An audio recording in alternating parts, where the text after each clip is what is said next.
Discoveries from the inside out. We are more than our feelings and thoughts.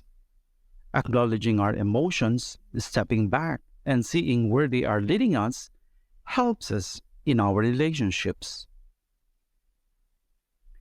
The other day, a colleague at work walked past me in the corridor without acknowledging me. I noticed a quick firing of emotions and feelings within me: sadness, confusion, and anger. This turned into a series of thoughts. Did I do anything wrong? I bet she's angry at me for that thing that happened a week ago. She shouldn't ignore me. That's just rude.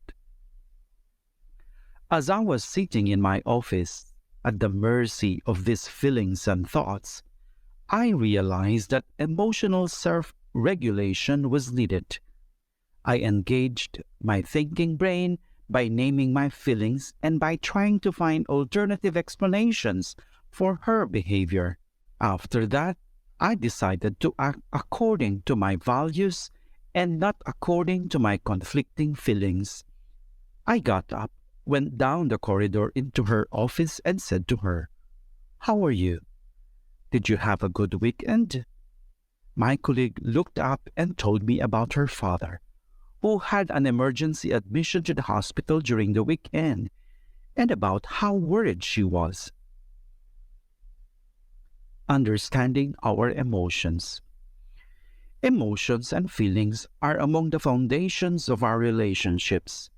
Without them, our interactions would be nothing more than transactions or factual exchanges of information. However, to integrate emotions and feelings meaningfully with the values that guide our lives, it is advisable to take a deeper look at them. Emotions, feelings, and moods are not the same thing, but they're often used interchangeably. Emotions are prompted by a trigger and activated by neurotransmitters and hormones in the brain. Emotions can be detected and measured through physical changes in our body: heart rate, breathing, skin conduction, etc. Emotions set something in motion within us.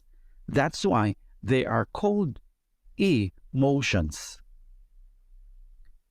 Core emotions have similar expressions all over the world, independent of cultural differences. The six most common of these emotions are happiness, sadness, anger, surprise, fear, and disgust. Feelings can be described as cognitive interpretations of emotions and can differ culturally. Their interpretation is also shaped by personal experiences, beliefs, memories, and thoughts. Moods are emotional states that can last for a long time. Emotions are good teachers. One of the most important things I have learned over the last few years is that emotions are events in our nervous system which arise mostly without our thinking brain being involved. Emotions and feelings are morally neutral until we choose to act upon or deal with them. If we become aware of and attend to them, they will tell us important things about our lives. Vice versa, an unattended emotion or feeling can dominate and manipulate us. Emotions, in and of themselves, have no moral value. They are neither good nor bad, says Richard Rohr, OFM. They are just sirens alerting us about something to which we should pay attention. If we learn to listen to them instead of always obeying them, they can be very good teachers. Name it to tame it. Even though there are no bad emotions, there are unhealthy maladaptive ways to express them. When emotions are very strong, they can literally hijack our thinking brain and make us feel out of balance or react in ways we later regret. If this happens, however, we are not at the mercy of our automatic brain wiring. There is something we can do about it. Pausing for just a moment and naming what we feel activates the prefrontal cortex, the thinking brain, and reduces the activity in the limbic system, the feeling brain. Dr. Dan Siegel, a psychiatrist from the University College of Los Angeles, coined the phrase, "name it to tame it."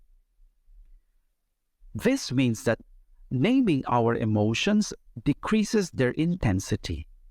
It puts the brakes on our big emotional reactions. It's a skill that can be learned.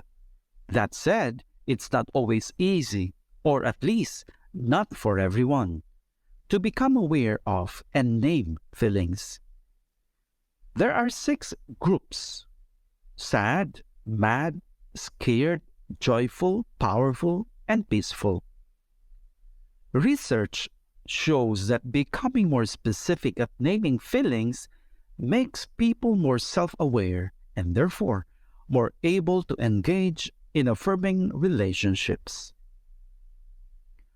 Being able to step back. Self-awareness theory is based on the concept that we are not our feelings and thoughts, but someone or something more. We have the capacity to take a step back and observe our thoughts and feelings.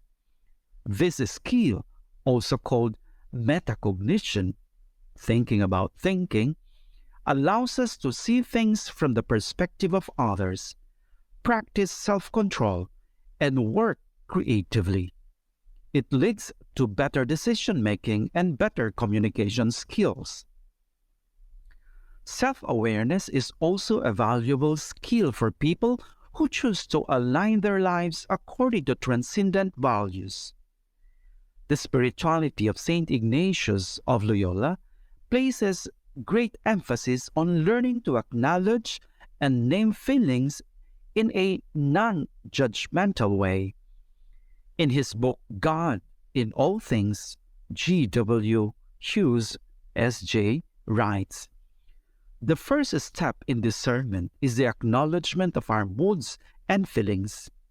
The second step is to ask ourselves about the source of the moods and feelings. The third step is to notice where they are leading." Reflecting on the experience I had with a colleague in the corridor, I was grateful to my discerning brain for having kicked in, rather than closing in on my perceived hurt, allowing me to engage in a meaningful and affirming relationship. Elizabeth Oblock, New City, London.